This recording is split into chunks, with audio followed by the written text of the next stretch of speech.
Hello students, welcome back to my channel English Education with Understanding. আমার last ভিডিওতে আমি তোমাদের শিখিয়েছিলাম যে ক্লজ কয় প্রকার আর ডিটেইলসে তোমাদের আমি ইন্ডিপেন্ডেন্ট ক্লজটা বুঝিয়েছিলাম আর আজকে আমি তোমাদের বোঝাবো डिपेंडेंट क्लॉज काके बोले और এটা कई प्रकार है। मेरा पिछला वीडियो में मैं आप लोगों को समझाया था कि क्लॉज किसे कहते हैं, कितने प्रकार का है और इंडिपेंडेंट क्लॉज क्या है, मैं आप लोगों को डिटेल्स में समझाया और आज मैं आप लोगों को समझाने जा रहा हूं कि डिपेंडेंट क्लॉज किसे कहते हैं और ये कितने प्रकार का है। तो देखो আমরা জেনেছি इंडिपेंडेंट क्लॉज काके बोले, that expresses a complete thought and dependent clause it does not express a complete thought মানে আমরা যেটা ভাবি আমাদের ভাবনা যেটা আমরা প্রকাশ করতে চাই সেটা আমরা পুরোপুরি প্রকাশ করতে পারি না। it does not make sense by itself, independent clause makes sense by itself কারণ এর মধ্যে সাবজেক্ট আছে ভার্ব আছে বা সাবজেক্ট প্রেডিকেট আছে কিন্তু ডিপেন্ডেন্ট ক্লজে সেটা থাকে না, সেই জন্য it does not make sense by itself, এটা নিজে থেকে কোনো একটা অর্থপূর্ণ মানে বোঝাতে পারে না। It is an incomplete sentence. কেন ইনকমপ্লিট? তার কারণ এতে ভার্ব নেই, বুঝা গেল। কিন্তু ইন্ডিপেন্ডেন্ট ক্লজে সেখানে ভার্ব আছে, সেখানে সাবজেক্ট আছে, কিন্তু এখানে ভার্ব সাবজেক্ট এগুলো থাকে না। It is not independent, that is dependent, means it cannot stand alone.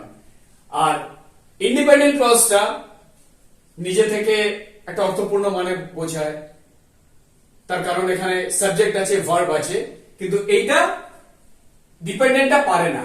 তার কারণ আমি আগেই বুঝিয়েছি আগের ভিডিওতে যে ডিপেন্ডেন্ট অন্য ক্লজের উপর ডিপেন্ড করে, মানে ইন্ডিপেন্ডেন্ট ক্লজের সাহায্য নিয়ে একটা অর্থপূর্ণ মানে বোঝায়, এটা নিজে থেকে কোনো অর্থপূর্ণ মানে বোঝাতে পারে না। বুঝা গেল? अभी देखिए डिपेंडेंट क्लॉज किसे कहते हैं। It does not express a complete thought, ये खुद से हम लोग जो सोचते हैं वो पूरा व्यक्त नहीं कर सकते हैं क्योंकि इसका कंप्लीट कोई मीनिंग नहीं होता है।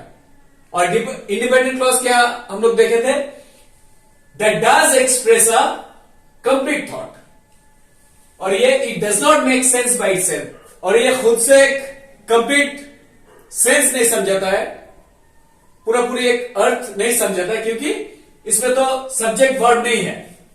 ठीक है, it is an incomplete sentence. Incomplete क्यों? कंप्लीट सेंटेंस हम वो सेंटेंस या वो वाक्य को हम लोग कह सकते हैं जिसमें एक सब्जेक्ट प्रेडिकेट रहता है या एक सब्जेक्ट एक वर्ब रहता है। ठीक है, it is not independent, that is dependent, means it can not stand alone. और ये तभी एक कंप्लीट मीनिंग समझाता है जब इसके संग एक इंडिपेंडेंट क्लॉज होता है। ठीक है, क्योंकि इंडिपेंडेंट क्लॉज वो खुद से एक मतलब कंप्लीट मीनिंग समझाता है लेकिन डिपेंडेंट नहीं समझा सकता है क्योंकि उसके संग एक इंडिपेंडेंट क्लॉज को रहना पड़ता है। Okay, a dependent clause usually not always begins with a subordinating conjunction or relative clause। তাহলে দেখো একটা ডিপেন্ডেন্ট ক্লজ মানে ইউজুয়ালি মানে সব সময় না, এটা শুরু হয় একটা सबऑर्डिनेटिंग कंजंक्शन বা একটা रिलेटिव प्रोनाउन दिए। अभी देखिए ये डिपेंडेंट क्लॉज जो है ये हर वक्त नहीं, कभी कभी ये क्या होता है, ये शुरू ही होता है एक सबऑर्डिनेटिंग कंजंक्शन या एक रिलेटिव प्रोनाउन से। ठीक है, এবার দেখো सबऑर्डिनेटिंग कंजंक्शन কাকে বলে। It introduces a subordinate clause। subordinating conjunction এর কাজটাই হচ্ছে এটা বোঝায় যে এটা একটা মানে বোঝাতে সাহায্য করে যে এটা একটা subordinate clause, এই কনজাংশনটা এটা বুঝিয়ে দেয়। ওকে, আর রিলেটিভ প্রোনাউন কাকে বলে? it marks a relative clause। it marks a relative clause মানে এটা যে রিলেটিভ ক্লজ যেটা আছে সেটাকে মার্ক করতে সাহায্য করে। it plays the role of a noun phrase within that clause। আর এটা কি কাজটা করে? ক্লজে এটা বোঝায় it plays the role of a noun phrase, যে এটা এই ক্লজের মধ্যে এটা নাউন ফ্রেজ। বুঝা গেল? अभी देखिए सबऑर्डिनेटिंग कंजंक्शन किसे कहते हैं। It introduces a subordinate clause. ये पहचान कराता है कि ये सबऑर्डिनेट क्लॉज है। कौन कराता है? ये सबऑर्डिनेट कंजंक्शन, ठीक है। Relative pronoun, it marks the relative clause, और ये एक रिलेटिव क्लॉज को मार्क करता है, ठीक है। कि जब रहता है ये रिलेटिव प्रोनाउन तो उससे हम लोगों को पता चलता है कि ये है रिलेटिव क्लॉज। समझ में आया? It plays the role of a noun phrase within that clause, और वो क्लॉज में ये क्या काम करता है? एक नाउन फ्रेज का काम करता है, ठीक है। समझ में आया? এবার দেখো सबऑर्डिनेटिंग कंजंक्शन কোনগুলোকে বলে আর রিলেটিভ প্রোনাউন কোনগুলোকে বলে। Subordinating conjunction as, because, since, after, so that, as long as, although, as if, before, despite, even if, even though, if, rather, rather than, so that, though, when, where, while, etc. এগুলো subordinate conjunction. এখানে কি লেখা আছে যে a dependent clause usually not always begins with a subordinating conjunction or relative pronoun, এগুলো দিয়ে শুরু হয়। বুঝে গেল? রিলেটিভ প্রোনাউন এবার কোনগুলোকে বলে? that, which, who, whoever, whomever, whom, whose, এগুলোকে বলা হয় রিলেটিভ প্রোনাউন। আর যেহেতু রিলেটিভ প্রোনাউন অনেক কম, তাই এই যে এই তিনটে ওয়ার্ড what, when, where এগুলো रिलेटिव प्रोनाउन हिसाबे व्यवहार करा है। बुझा गया? अभी देखिए सबऑर्डिनेटिंग कंजंक्शन कौन कौन कौन वर्ड को ये कहलाता है? as, because, since, after, so that, as long as, although, as if, before, despite, even if, even though, if, rather than, so that, though, when, where, while, etc. ये सब जो है यह है सबऑर्डिनेटिंग कंजंक्शन। क्या लिखा है इधर? A dependent clause usually not always begins with a subordinating conjunction. इससे ये सबऑर्डिनेट क्लॉज मतलब सेंटेंस ये शुरू होता है। समझ में आया? ये शुरू में जब आ जाता है तो उससे हम लोग को ये पता चलता है कि ये है सबऑर्डिनेट क्लॉज। ओके, अभी देखिए relative pronoun that, which, who, whoever, whomever, whom, whose, ये जो है रिलेटिव प्रोनाउन, और ये बहुत ही कम है। अभी देखिए कंपेयर कीजिए, इसके हिसाब से बहुत कम है। इसीलिए ये जो तीनों वर्ड्स है what, when, where, ये तीनों वर्ड्स रिलेटिव प्रोनाउन की तरह यूज करते हैं, ठीक है। और আরেকটা জিনিস দেখো सबऑर्डिनेटिंग कंजंक्शन এটা কি করে? এটা হচ্ছে তোমার কারণ বোঝায়। বুঝে গেল? এটা কারণ বোঝায়। আর রিলেটিভ প্রোনাউনটা কি করে? রিলেটিভ প্রোনাউনটা রিলেশনটা বোঝায়। এটা কারণ বোঝায়, এটা রিলেশন বোঝায়। এবার দেখো আমি এখানে কিছু एग्जांपल দিয়েছি তোমাদের सबऑर्डिनेटिंग कंजंक्शन और रिलेटिव प्रोनाउन দিয়ে। Number 1, whenever I get time I like to watch television। তাহলে যখনই আমি সময় পাই তখন আমি কি করি? যখনই আমি সময় পাই আমি টিভি দেখি বা আমি টিভি দেখতে পছন্দ করি। তাহলে দেখো এখানে এটা বাদ দিয়ে দাও, I like to watch television, right? আমি টিভি দেখতে পছন্দ করি। I like to play cricket, I like to write stories, I like to study। এই সবগুলো হয়ে যাচ্ছে কি? এই সবগুলো হয়ে যাচ্ছে দেখো এটা ইন্ডিপেন্ডেন্ট ক্লজ। ইন্ডিপেন্ডেন্ট ক্লজ এটা দরকার পড়ছে না, রাইট? কিন্তু যখনই বলছি whenever I get time, যখনই আমি সময় পাই, তাহলে কি করি? এটা ডিপেন্ডেন্ট ক্লজ। এটা যদি না থাকতো এটা কোনো মানে দাঁড়াতো না। এইটা এর উপরে দেখো এর উপরে ডিপেন্ড করে আছে যে এইটা যখন পরে আমরা লিখছি এর পরে, তাহলে একটা কমপ্লিট সেন্স বোঝাচ্ছে, কমপ্লিট একটা মিনিং বোঝাচ্ছে। তাহলে whenever I get time এটা হচ্ছে ডিপেন্ডেন্ট ক্লজ, আর whenever কি সাবঅর্ডিনেটিং কনজাংশন। দেখো whenever সাবঅর্ডিনেটিং কনজাংশন। তাহলে এখানে আমি কি বলেছিলাম দেখো বোঝো, subordinating conjunction it introduces a subordinate clause. তাহলে এইটা আমাদের ইন্ট্রোডিউস করালো যে এইটা পুরো কি এটা ডিপেন্ডেন্ট ক্লজ। বুঝে গেল? It introduces a subordinate clause. তাহলে সাবঅর্ডিনেট ক্লজ আর ডিপেন্ডেন্ট ক্লজ কি আমরা জেনেছি। তাহলে এইটা আমাদের বুঝিয়ে দিল, ওকে। আর এই পুরোটা হয়ে গেল dependent clause. Number 2, where is the book? I gave you yesterday. তাহলে where is the book I gave you yesterday? সেন্টেন্সটা দেখো, where is the book? বইটা কোথায়? তাহলে where is the book? এটা একটা কি কোশ্চেন তো দাঁড়াচ্ছে না? তাহলে এটা হলো independent clause. where is the book? বইটা কোথায়? I gave you yesterday. আমি তোমাকে গতকাল দিয়েছিলাম। তাহলে এখানে কি কিছু দেখতে পাচ্ছ যে যেটা নেই? কোনো ওয়ার্ড নেই এখানে।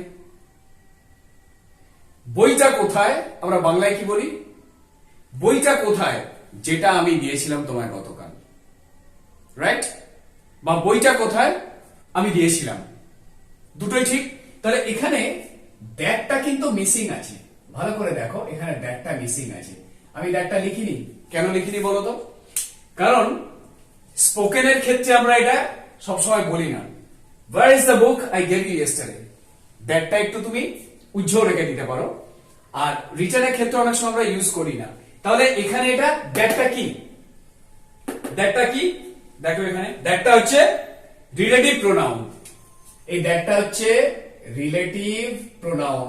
তাহলে রিলেটিভ প্রোনাউনে কি বলেছি? রিলেশনটা বোঝায়, এটা কারণটা বোঝায়, এটা রিলেশনটা। তাহলে যে বইটা আমি তোমাকে গতকাল দিয়েছিলাম সেই বইটা কোথায়? where is the book? where is the book is independent clause. I gave you yesterday, আমি তোমায় দিয়েছিলাম, কিন্তু আমাকে এখানে দ্যাটটা উজ্জ্বল রাখতে হচ্ছে। এটা ধরেই কিন্তু আমার পুরো সেন্টেন্সটা, that I gave you yesterday, যেটা আমি তোমাকে দিয়েছিলাম, যেটা আমি তোমাকে দিয়েছিলাম, এটা হয়ে গেল কি? এটা ডিপেন্ডেন্ট ক্লজ, বোঝা গেল? এটা হয়ে গেল ডিপেন্ডেন্ট ক্লজ। দ্যাটটা আমাদের বুঝে নিতে হবে এখানে, বোঝা গেল? Number 3, the actor who starred in the film is very talented. The actor who starred in the film is very talented. তাহলে এখানে দেখো, আমরা যদি বলি the actor is very talented, তাহলে এটা কি? Independent clause. The actor is very talented. The actress is very talented. বোঝা গেল? তাহলে who starred in the film, এইটা হয়ে গেল আমাদের ডিপেন্ডেন্ট ক্লজ। আর হুটা কি? হুটা কি আছে? রিলেটিভ প্রোনাউন, রিলেশন বোঝাচ্ছে এখানে, যে সেই অ্যাক্টর যে কি সিনেমা অ্যাক্টিং করেছে বা স্টার্ড, তিনি ভীষণই প্রতিভাবান, ভীষণ ট্যালেন্টেড। তাহলে এটা হয়ে গেল পুরোটা ডিপেন্ডেন্ট ক্লজ, আর এটা মাঝখানে চলে আসলো, আর এটা হয়ে গেল রিলেটিভ প্রোনাউন, যেটা সেই অ্যাক্টরের কথাই বোঝাচ্ছে যে যে সিনেমায় অ্যাক্টিং করেছে। বুঝে গেল? Number 4, the motorcycle which you saw belongs to my brother. সেন্টেন্সটা দেখো মিল আছে না? the motorcycle belongs to my brother. তাহলে the motorcycle belongs to my brother হয়ে গেল independent clause. the cycle belongs to me, the cycle belongs to my brother, independent clause. মাঝখানে কি? which you saw, which you saw, যেটা তুমি দেখেছিলে, যেটা তুমি দেখেছিলে, কার কথা বলা হচ্ছে এখানে? এটা কার কথা বলা হচ্ছে? সেই মোটরসাইকেলের কথা বলা হচ্ছে, যেটা তুমি দেখেছিলে, রিলেশনটা বোঝাচ্ছে। তাহলে which কি হয়ে গেল? whichটা হয়ে গেল রিলেটিভ প্রোনাউন, রিলেটিভ প্রোনাউন, বোঝা যাচ্ছে? তাহলে the motorcycle which you saw belongs to my brother, motorcycle যেটা তুমি দেখেছিলে সেটা অ্যাকচুয়ালি আমার দাদা। বুঝে গেল? এটা পুরোটা হয়ে গেল which you saw dependent clause. Number 5, when we arrived at the party we were offered a drink. তাহলে when subordinating conjunction, আমরা বলেছি কি এখানে আবার বলেছি তোমাদের, it introduces a subordinate clause. তাহলে when দিয়ে যখন সেন্টেন্স শুরু হয়েছে আমরা বুঝে যাব যে এটা হচ্ছে ডিপেন্ডেন্ট ক্লজ। বুঝা গেল? আর we were offered a drink, আমাদের একটা ড্রিঙ্ক অফার করা হয়েছিল, we were offered a drink, এটা হয়ে গেল ইন্ডিপেন্ডেন্ট ক্লজ। আর এটা দিয়ে আমাদের বোঝাচ্ছে when we arrived at the party, যখন আমরা পার্টিতে পৌঁছেছিলাম তখন কি হয়েছিল? কিছু তো হয়েছিল, আমাদের ড্রিঙ্ক অফার করা হয়েছিল। তাহলে whenটা হয়ে গেল সাবঅর্ডিনেটিং কনজাংশন, আর when we arrived at the party এটা পুরোটা হয়ে গেল dependent clause. Number 6, if the weather is serendipitous. What is the meaning of serendipitous? It's a very uncommon word. Okay, it means favorable, beneficial. Just make a note of it. তোমরা এটা লিখে নাও, SERENDIPITOUS। এটা একটু নতুন শব্দ আছে। তাহলে if the weather is serendipitous tomorrow, we can go to the beach. তাহলে we can go to the beach, এটা হয়ে গেল ইন্ডিপেন্ডেন্ট ক্লজ। আর যদি ওয়েদারটা ফেভারেবল থাকে বা ভালো থাকে কাল, we can go to the beach। তাহলে এটা হয়ে গেল সাবঅর্ডিনেটিং কনজাংশন, আর এটা পুরোটা হয়ে গেল এতদূর এটা ডিপেন্ডেন্ট ক্লজ। ডিপেন্ডেন্ট ক্লজ, আর এটা হয়ে গেল we can go to the beach, independent clause. Number 7, he was busy talking to the woman whom he met at the bus stop। তাহলে সে ব্যস্ত ছিল সেই ভদ্রমহিলাটার সাথে কথা বলতে, যার সাথে সে সাক্ষাৎ করেছিল বাস স্টপে। তাহলে হুম রিলেটিভ প্রোনাউন, এটা রিলেশন বোঝাচ্ছে যে সেই ভদ্রমহিলার সাথেই কথা বলতে ব্যস্ত যার সাথে সাক্ষাৎ হয়েছিল বাস স্টপে। বোঝা গেল? তাহলে এইটা পুরোটা হয়ে গেল কি, whom he met at the bus stop, এটা হয়ে গেল তোমার ডিপেন্ডেন্ট ক্লজ। আর he was busy talking to the woman, তাহলে এটা হয়ে গেল ইন্ডিপেন্ডেন্ট ক্লজ। বোঝা গেল? Number 7, I want to study but I don't want to go to school। আমি পড়তে চাই কিন্তু আমি স্কুলে যেতে চাই না। তাহলে I want to study, এটা কি, এটা হয়ে গেল independent clause. I don't want to go to school, এটাও হয়ে গেল ইন্ডিপেন্ডেন্ট ক্লজ। দেখো একটা সাবজেক্ট আর প্রেডিকেট আছে, I সাবজেক্ট, want ভার্ব আছে, বা I want to study predicate, I don't want to go to school, I subject predicate. ঠিক আছে? আর বাটটা কি, বাটটা হচ্ছে কোঅর্ডিনেটিং কনজাংশন। আমার লাস্ট ভিডিওতে আমি তোমাদের বুঝিয়েছিলাম যে যখন দুটো ইন্ডিপেন্ডেন্ট ক্লজকে আমরা কোঅর্ডিনেটিং কনজাংশন দিয়ে জয়েন করি, ঠিক তার আগে একটা কমা লিখতে হয়। বোঝা গেল? তাহলে এইটা ইন্ডিপেন্ডেন্ট ক্লজ, মানে এর আর কোনো হেল্প লাগছে না। এইটাও বাটটা যদি আমি বাদ দিই, কোঅর্ডিনেটিং কনজাংশনটা বাদ দিলে এইটাও ইন্ডিপেন্ডেন্ট ক্লজ হয়ে যাচ্ছে। বোঝা গেল? আর পরের আমি তোমাদের বোঝাবো যে এইটা হচ্ছে একটা কম্পাউন্ড সেন্টেন্স। ঠিক আছে? এটা হচ্ছে একটা কম্পাউন্ড সেন্টেন্স, পরে আমি বুঝিয়ে দেবো। আচ্ছা, number 9, he ran in haste after he got a phone call। তাহলে সে তড়িঘড়ি করে তাড়াহুড়ো করে দৌড়িয়ে গেল after he got a phone call, সে একটা ফোন কল পাওয়ার পর। বোঝা গেল? তাহলে এখানে দেখো he ran in haste, এটা হয়ে গেল independent clause. after he got a phone call, তাহলে ফোন কলটা পাওয়ার পর, ফোন কলটা পাওয়ার পর কি হয়েছিল, he ran in haste। বোঝা গেল? দ্রুত তাড়াহুড়ো করে দৌড়িয়ে চলে গেছিল। বোঝা গেল? তাহলে এইটা হয়ে গেল independent clause. after he got a phone call, এটা হয়ে গেল डिपेंडेंट क्लॉज। क्लियर? अभी देखिए सबऑर्डिनेट कंजंक्शन रिलेटिव प्रोनाउन देखे मैं यहाँ कुछ एग्जांपल्स लिखा, तो अब देख लीजिए। Number 1, whenever I get time I like to watch television। whenever ये क्या है, ये सबऑर्डिनेट कंजंक्शन है, और मैंने यहाँ आप लोगों से अभी भी कहा कि इसका काम क्या है, it introduces a subordinate clause. जब भी ये सबऑर्डिनेट कंजंक्शन से हम लोग कुछ लिखते हैं, शुरू करते हैं, तो उसके बाद जो आता है हम लोग ये मतलब इंट्रोड्यूस कर देता है हम लोग को कि ये डिपेंडेंट क्लॉज है। ठीक है? Whenever I get time, जब भी मेरे को वक्त मिलता है मैं क्या करता हूं, I like to watch television, मैं टीवी देखता हूं, I like to play football. तो ये है इंडिपेंडेंट क्लॉज और ये है डिपेंडेंट क्लॉज, और whenever क्या है, ये है सबऑर्डिनेटिंग कंजंक्शन। ठीक है? Number 2, where is the book I gave you yesterday. वो किताब कहां है जो मैं तुमको दिया था, जो कल मैं तुमको दिया था। तो ये वेयर इज द बुक, ये जो है ये एक इंडिपेंडेंट क्लॉज है, वो किताब कहां है।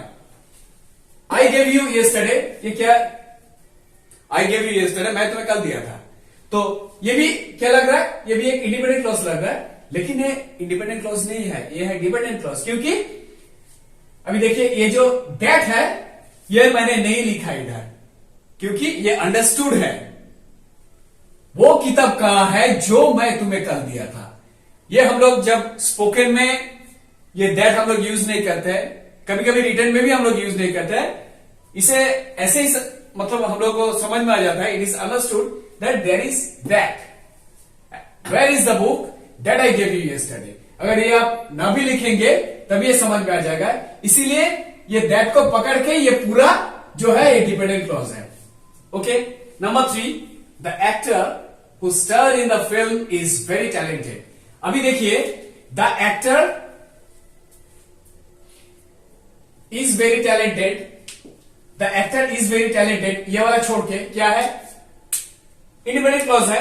जब हम लोग ये लिखेंगे ये सडे से बीच में who star in the film, तो वही एक्टर के बारे में हम लोग बात कर रहे हैं। ओ पिक्चर में जो मतलब एक्टिंग किए हैं वही एक्टर के बारे में हम लोग बोल रहे हैं। तो ये जो है who star in the film, ये है डिपेंडेंट क्लॉज, और हु क्या है, रिलेटिव प्रोनाउन।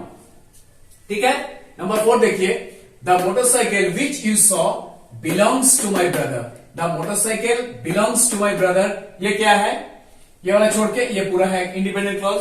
और विच यू सॉ, जो तुम्हें देखा, जो तुमने देखा, ये क्या है, यह है डिपेंडेंट क्लॉज। और विच क्या है, यह है रिलेटिव प्रोनाउन। और मैंने कहा है इधर रिलेटिव प्रोनाउन का काम क्या है, it marks a relative clause, it plays the role of a noun phrase within that clause. देखो, विच यू सॉ, ये क्या है, ये बता रहा है कि ये रिलेटिव क्लॉज है। ठीक है, it marks a relative clause, a relative clause है। The motorcycle which you saw belongs to my brother. The motorcycle belongs to my brother, ये क्या है, ये है एक इंडिपेंडेंट क्लॉज। लेकिन इसके बीच में जो है विच यू सॉ, ये रिलेटिव प्रोनाउन जो है विच, ये दोनों का रिलेशन बता रहा है। क्या बोल रहे हैं कि वही मोटरसाइकिल जो आपने देखे थे वो क्या है, वो मेरी भाई की है, वो मोटरसाइकिल मेरी भाई की है। तो यह है रिलेटिव प्रोनाउन, दोनों का रिलेशन बता रहा है। ठीक है, number 5, when we arrived at the party we were offered a drink। Subordinate conjunction क्या है, it introduces a subordinate clause. मतलब ये जब हम शुरू करते हैं, देखिए इधर लिखा है when से हम लोग जब शुरू करते हैं तो इससे पता चलता है कि इसके बाद जो है ये पूरा ये लेके ये हो जाएगा dependent clause. when we arrived at the party, जब हम लोग पार्टी पहुंचे थे तो क्या हुआ था, उसके बाद हम लोग को एक ड्रिंक ऑफर किया गया था।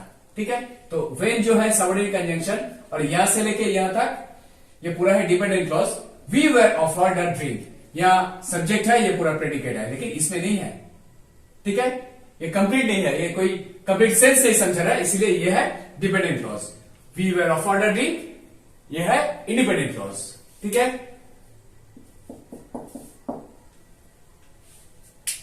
Number 6, if the weather is serendipitous, what is the meaning of serendipitous? It means favorable, beneficial. If the weather is serendipitous tomorrow, अगर ये वेदर कल अच्छा रहेगा, we can go to the beach, हम लोग बीच जा सकते हैं। तो we can go to the beach, ये इंडिपेंडेंट क्लॉज, ये सब्जेक्ट है, ये प्रेडिकेट है, और ये जो है if से शुरू हुआ। if the weather is serendipitous tomorrow, अगर कल अच्छा रहेगा वेदर तो क्या होगा, हम लोग बीच जाएंगे। ठीक है, number 7, he was busy talking to the woman whom he met at the bus stop। वो बहुत ही बिजी है, वो महिला से बात करने में बहुत ही बिजी था। whom he met at the bus stop, जिनके संग वो मुलाकात किया था बस स्टॉप में। ठीक है, he was busy talking to the woman, ये है independent clause. whom he met, किसके संग मतलब मिली थी या मिला था या मुलाकात हुई थी, किसके संग, he met at the bus stop, तो ये है रिलेटिव प्रोनाउन, और ये पूरा जो है डिपेंडेंट क्लॉज, और ये जो है he was busy talking to the woman, या इंडिपेंडेंट क्लॉज। अभी देखिए number 7, I want to study, मैं पढ़ना चाहता हूं, but I don't want to go to school, लेकिन मैं स्कूल नहीं जाना चाहता हूं। I want to study, I है सब्जेक्ट, ये है प्रेडिकेट, I है subject, don't want to go to school, ये भी है प्रेडिकेट, बीच में क्या है, ये दोनों में ये है बट क्या है, कोऑर्डिनेट कंजंक्शन। और मेरे पिछले वीडियो में मैं आप लोगों को ये बहुत ही अच्छी तरह समझाया था कि जब हम लोग एक दो इंडिपेंडेंट क्लॉज को लिंक करते हैं किसी कोऑर्डिनेटिंग कंजंक्शन से, तब वो कंजंक्शन से पहले हम लोग एक कॉमा लगाएंगे, ठीक है। तो यह मैंने कॉमा लगाया, ये खुद ही एक इंडिपेंडेंट क्लॉज है, मीनिंग बहुत ही अच्छी तरह समझा रहा है, ये भी है, okay. Number 9, he ran in haste after he got a phone call। मतलब बहुत एकदम तुरंत दौड़ के चला गया, क्यों? After he got a phone call, जब एक फोन कॉल मिला था। तो ही रैन इन हेस्ट, ये जो है independent clause, after he got a phone call, वो फोन कॉल मिलने के बाद, फोन कॉल मिलने के बाद क्या हुआ था? जल्दी भाग गया था, दौड़ के भागा एकदम तुरंत, ठीक है। तो ही रैन इन हेस्ट, यह independent clause, after he got a phone call, ये पूरा लेके है ये डिपेंडेंट क्लॉज, ओके। এবার দেখো ডিপেন্ডেন্ট বা সাবঅর্ডিনেট ক্লজ এটা কয় প্রকারের। একটা হচ্ছে মেইনলি এটা তিন প্রকারের, নাউন অর নমিনাল ক্লজ, মানে যে নাউন ক্লজ তাকেই নমিনাল ক্লজ বলা হয়। নাম্বার 2 অ্যাডভার্ব ক্লজ বা অ্যাডভার্বিয়াল ক্লজ। नंबर 3 एडजेक्टिव और रिलेटिव क्लॉज। बुझे गया? अभी देखिए डिपेंडेंट और सबऑर्डिनेट क्लॉज ये तीन प्रकार के हैं, एक है नाउन और नॉमिनल क्लॉज, और एक है एडवर्ब और एडवर्बियल क्लॉज, और एक है एडजेक्टिव और रिलेटिव क्लॉज, ठीक है। और मैं आप लोगों को ये तीनों डिटेल्स में मेरा अगला वीडियो में मैं समझाऊंगा। এই তিনটেই তোমাদের আমি আমার পরের ভিডিওতে ডিটেইলসে ভালো করে বুঝিয়ে দেবো, ওকে।